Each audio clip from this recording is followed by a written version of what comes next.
Então, para a gente compreender melhor os impactos para o nosso dia a dia com a chegada do 5G, o que muda exatamente, por exemplo, para você que tem aí o seu celular? A gente recebe agora ao vivo o professor de Engenharia de Sistemas Eletrônicos da USP, o Marcelo Zuffo. Professor, bem-vindo, obrigada, viu, pela presença, mesmo que à distância, aqui com a gente na CNN. Bom dia, Elisa, tudo bem? Bom dia, Muito Rafael. bem. Eu vou começar com a pergunta mais básica de todas, porque hoje em dia, absolutamente quase todas as pessoas têm um celular. Para quem tem um celular, professor, o que de mais perceptível pode mudar e mais? Eu vou ter de gastar algo para poder ter uma tecnologia do 5G? Vou ter de mudar o celular ou qualquer aparelho pode receber essa tecnologia? Essa é uma boa pergunta e, para tranquilizar a população, os celulares 3G e 4G são compatíveis com 5G. Agora, quem tiver um celular 5G vai perceber maior velocidade de comunicação. Isso vai acontecer, talvez, com os celulares 4G também, porque o Brasil tem uma carência muito grande de infraestrutura.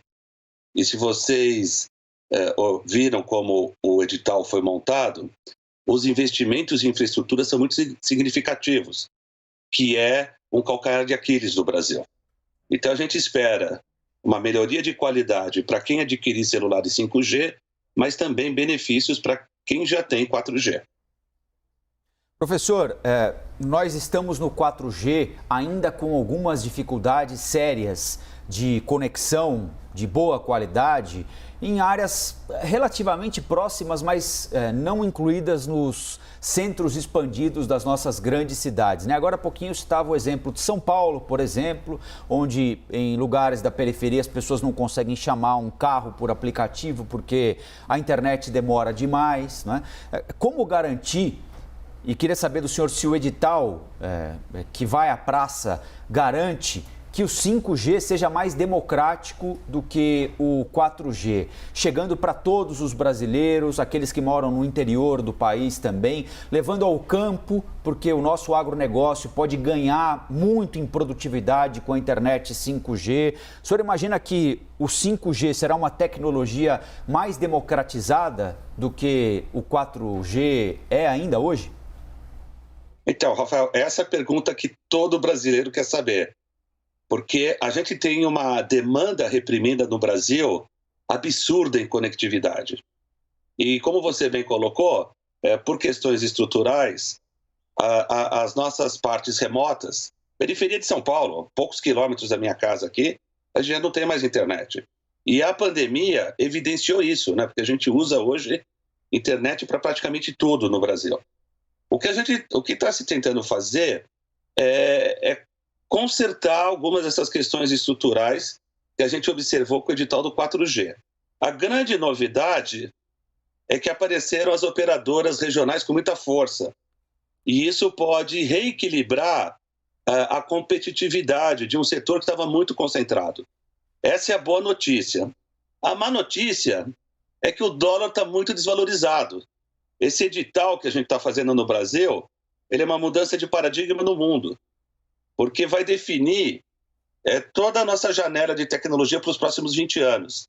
Infelizmente, com o dólar baixo, apesar do edital ser muito grande em termos de reais, em termos de dólar, não é um investimento compatível com o que a gente espera para o Brasil. Mas é a situação que nós temos no momento. O edital está na rua e vamos ter grandes novidades entre hoje e amanhã. Professor, essa chegada do 5G na prática financeira para o consumidor pode encarecer, por exemplo, o preço que o consumidor paga por uma internet, o preço que o consumidor vai pagar para ter uma internet em casa, ou seja, no celular também? Na prática, a gente vai ver muita diferença? Infelizmente, Elisa, sobre esse aspecto, sim, há uma tendência, não só no Brasil, mas no mundo, do 5G custar mais caro, porque ele precisa de mais infraestrutura. Então, a única resposta para isso é a gente ter mais concorrência e, felizmente, nesse edital, apareceram 15 proponentes. Então, assim, a nossa única chance nesse cenário é ter mais concorrência e, consequentemente, mais cobertura. Porque, como eu disse anteriormente, no Brasil, a demanda reprimida é extremamente forte. Agora, finalmente, tem um outro aspecto também estrutural, que aconteceu lá no começo da privatização, a incidência tributária em cima das comunicações do Brasil é uma das mais altas do mundo. Isso talvez a gente precise consertar a médio e longo prazo. Senão, infelizmente, a resposta é sim, vai ser mais caro.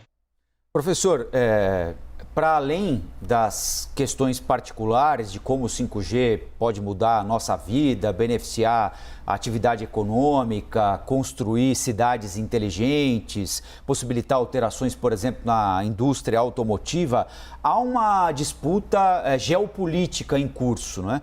Porque controlar ou dominar esse mercado é ter poder em detrimento de outros competidores, né? E nós estamos falando do maior leilão do mundo de 5G neste ano aqui, a ser realizado a partir de daqui a pouquinho no Brasil, com interesses diversos, né?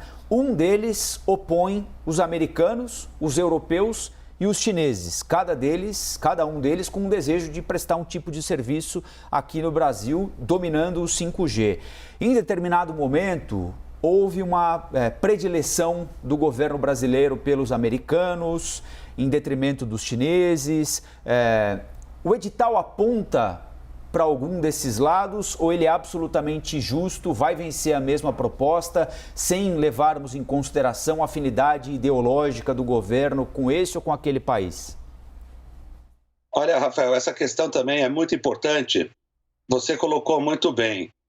O edital do 5G no Brasil é o maior do mundo nesse momento. E o Brasil não soube explorar bem essa oportunidade. Nós estamos num cenário pós-pandemia, num cenário de Guerra Fria 2.0, em que a grande questão é quantos engenheiros uma nação contrata para ser mais competitiva que a outra. O Brasil está desalinhado desse concerto mundial. Essa disputa pelos postos de trabalho em tecnologia, refletindo na qualidade de vida da população, é a grande discussão que se tem em países como a Alemanha, a França, e o Brasil tem sim o maior edital de 5G do mundo e não soube aproveitar esse aspecto até agora. A gente espera que com o desdobramento do edital amanhã, tem um monte de coisa que a gente não sabe como fazer no 5G. Essas questões de cidades inteligentes, veículos autônomos, realidade virtual, está escrito na norma, mas a norma não foi nem finalizada.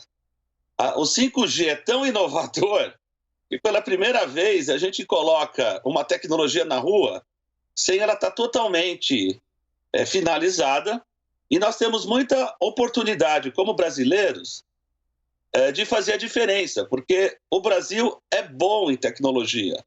Ele só não tem consciência disso. Então, eu vejo com muita esperança esse edital, porque se mudar a atitude do brasileiro em relação à tecnologia, em vez de ser consumidores, nós podemos fazer toda a diferença no mundo face ao contexto que nós estamos tendo aqui no Brasil. Muito bem, explicadíssimo pelo professor de Engenharia de Sistemas Eletrônicos da USP, Marcelo Zufo. Professor, obrigada, viu? E daqui a 10 anos nós estaremos pensando, minha nossa, lembra quando a gente não entendia direito como o 5G ia funcionar, porque a velocidade é tão rápida das coisas, né, professor? Se a gente comparar os anos 90, quanto avanço a gente teve de lá até cá? Então, seguimos acompanhando. Obrigada por colaborar com a nossa compreensão. Muito obrigado, Elisa. Muito obrigado, Rafael. Bom dia.